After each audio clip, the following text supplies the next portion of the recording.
आज हम लोग आर्यन को न्याय दिलाने के लिए और जो भी बोदला वाली जमीन में दोषी हैं जिनको सीबीसीआईडी ने क्लीन चिट दी उनके खिलाफ फिर दोबारा से जांच कराने के लिए हम लोग आज कमिश्नर साहब से मिले।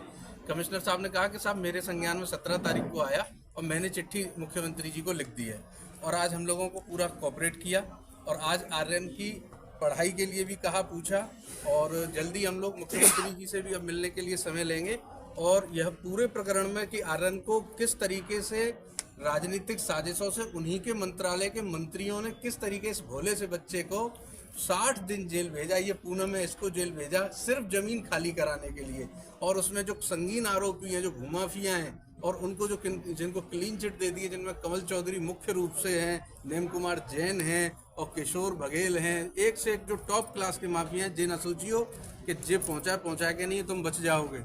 एक भी सच्चा आदमी और अधिकारी मिलेगा ना तो बेटे फिर दोबारा से कार्रवाई होगी और तुम्हें क्लीन चिट नहीं तुम्हारे बच्चे सहित अगर जेल नहीं जाए मुनादी होगे तो यहाँ वादा है। जो आर्यन की कसम खाई है हम सब लोगों ने। और कपिल भाई निवेदन यही है कि आप भी कुछ कहिए इस बात पे। ये जो गोलमाल हो रहा है और पुलिस इसमें चुप कर दी गई है, ऊपर से जांच करो चाहे नीचे से करो, जांच करनी पड़ेगी, दोषियों को जेल भेजना पड़ेगा और कार्रवाई करनी पड़ेगी। ये गरीब को मारने का षड्यंत्र नहीं चलेगा। मुख्यमंत्री जी के दरवाजे जाना पड़ेगा तो मुख्यमंत्री जी के भी बिल्कुल चलेंगे, ऐसी की तैसी कर देंगे, छोड़ेंगे नहीं, किसी गरीब के साथ अन्याय नहीं होने देंगे। आइए चलो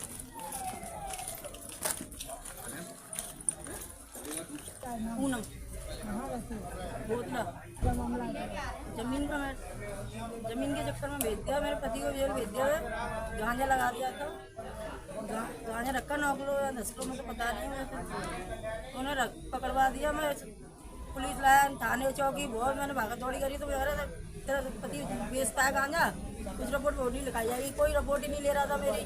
फिर वो आकर 1.5 महीने जेल में हो गए मेरे पति को, फिर मेरे को ले गए जेल। दारू में पकड़वा दिया मेरा दिनेश इंस्पेक्टर बोला तू शराब बनाती है। मैंने भैया मैं छोटे छोटे बच्चे में शराब कैसे बनाती हूँ? अरे तेरे अभी 2000 पर थप्पड़ पड़ेगा ना, मिल्टन में बोल दे कि शराब बनाती हूँ।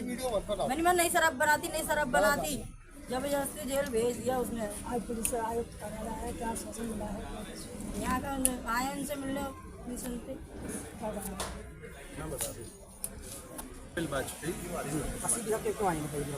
सीपी साहब के इसलिए आए हैं कि बोदला स्थित खतैना मौजा खतैना में टहल सिंह नाम के व्यक्ति के नाम से एक ज़मीन है।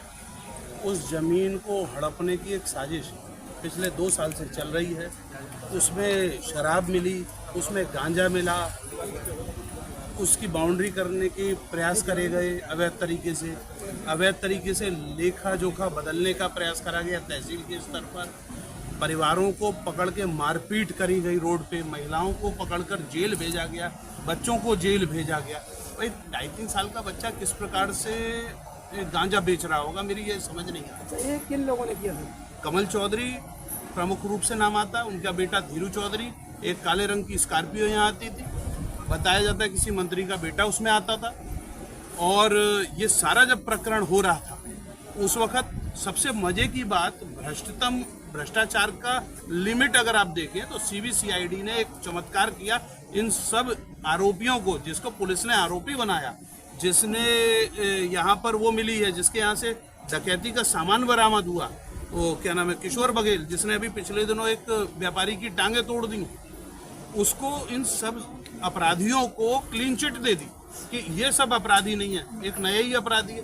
गांजा कौन लाया वो पता नहीं चल रहा है, दोषी कौन वो पता नहीं। लेकिन हाँ, एक काम सीबीसीआईडी ने बड़ा अच्छा करा कि वो टाइटल डिसाइड करने वाले जज बन गए, वो न्यायालय बन गए। उन्होंने ये जरूर बता दिया कि नेम कुमार जैन की उनके हिसाब से जमीन है। भाई तुम होते कौन हो टाइटल डिसाइड करने वाले? वो तो माननीय न्यायालय करेगा। इससे पहले जब ये पूर्व में प्रकरण बहुत तेजी से उभरा था तब माननीय सांसद राजकुमार चाहर जी ने एक बात को कहा था कि जमीन को कुड़क करके सरकार के नाम दर्ज कर देना चाहिए, 145 कर देनी चाहिए और जिसका टाइटल होगा वो माननीय न्यायालय में जाकर अपना सक्षम न्यायालय में करेगा। जी इस मामले में कोई लोग जेल भी गए थे, यही परिवार गया था। इसमें 3 साल के बच्चे को 60 दिन जेल रहना पड़ा इस आर्यन को। इसलिए हम लोग यहाँ आए हैं कि इनके मुकदमे खत्म किए जाएं और जो सीबीसीआईडी ने जांच करी है उस जांच में सभी आरोपियों को, जिन्होंने जमीन को घेरा, बाउंड्री वाल कराई पूरी, उसके बाद उनके घरों में मुनादी हुई, आरोपी बने, लूट करी, डकैती डाली, उन सबको क्लीन चिट दे दी सीबीसीआईडी ने। इस दुनिया की सबसे भ्रष्टतम अगर कोई जांच एजेंसी है तो वो सीबीसीआईडी है, उसको खत्म किया जाए, ऐसी हम मांग करते हैं। अच्छा, कौन भूमाफिया है जो जमीन को घेर रहे हैं, क्या नाम है? सबसे बड़ा भूमाफिया है कमल चौधरी, उसका बेटा, उसके किशोर बघेल, धीरू चौधरी, सब लोग, और पुरुषोत्तम, ये सब लोग इनको संरक्षण कर रहे हैं। उत्तर प्रदेश सरकार के मंत्री और कई ऐसे सांसद विधायक जो इनको पूरा सुरक्षा दे रहे हैं। अभी सीपी साहब क्या है, क्या अपनी मांग लेके आए? हमने मांग की है कि इस गरीब परिवार पे जो मुकदमा हो गया, 60 दिन जेल रह के आए, इस मुकदमे को भाई तत्काल खत्म किया जाए। सबको पता है कि झूठा मुकदमा है, इसमें इंस्पेक्टर जेल जा चुका है, उसके बावजूद भी मुकदमा खत्म नहीं किया जा रहा है। इनको परेशान किया जा रहा है अभी भी जमीन खाली करने के नाम पे, और फिर से जमीन पे घेरने का प्रयास किया जा रहा है। इसीलिए सीबीसीआईडी ने इनको क्लीन चिट दे दी। आपको क्या लगता है इनकी जान को खतरा? बिल्कुल है, जान को खतरा। हम लोग रखाए हुए हैं भाई जान को, बिल्कुल है। और आप खुद पीड़ित से बात कर रहे हैं। अच्छा, सीपी साहब ने क्या आश्वासन दिया आपने? सीपी साहब से हम लोगों ने कहा है, बोले हम लोग जांच करा रहे हैं और हम लोग आज मिलने आए हैं, देखते हैं क्या होता है। वरना गरीब सेना पूरा आंदोलन के लिए बाध्य रहेगी और आंदोलन करेगी, उनको न्याय। ठीक।